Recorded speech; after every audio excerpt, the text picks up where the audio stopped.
নারায়ণগঞ্জের রূপগঞ্জে চকলেটের লোভ দেখিয়ে 7 বছরের এক শিশুকে ধর্ষণের অভিযোগ উঠেছে ইব্রাহিম নামে এক কাঁচামাল ব্যবসায়ীর বিরুদ্ধে। বৃহস্পতিবার দুপুরে উপজেলা তারাবো পৌরসভার রূপসী বাগবাড়ি এলাকায় এই ঘটনা ঘটে। স্থানীয়রা জানান, দুপুরে শিশুটিকে প্রলোভন দেখিয়ে নিজের দোকানে নিয়ে ধর্ষণ করে অভিযুক্ত ইব্রাহিম।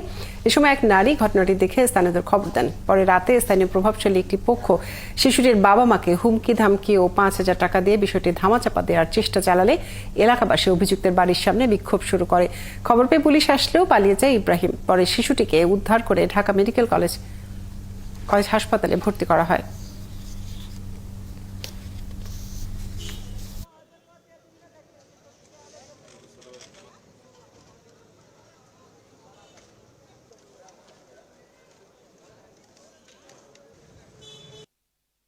আমরা ঘটনাটা তদন্ত করছি। কিছু কিছু বিষয় আছে, জানেন, ফৌজদারি অপরাধের কিছু বিষয় কখনোই মীমাংসাযোগ্য নয়। তার মধ্যে এই ধর্ষণ বা ধর্ষণ চেষ্টার ঘটনা অন্যতম।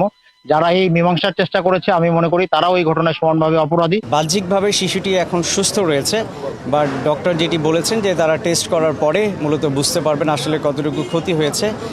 আর আমাদের যে অপরাধী যারা ছিল, আমরা ঘটনাটি শোনা মাত্রই আমাদের উপজেলার পুলিশ এবং আমাদের নির্বাহী ম্যাজিস্ট্রেট বিন্দুকে নিয়ে আমরা অভিযান চালিয়েছি, বাট এখনও পর্যন্ত আমরা কাউকে ধরতে পারিনি। বাট আমরা আশা করছি আগামী 24 ঘন্টার মধ্যেই আমরা অপরাধীদেরকে ধরতে পারবো।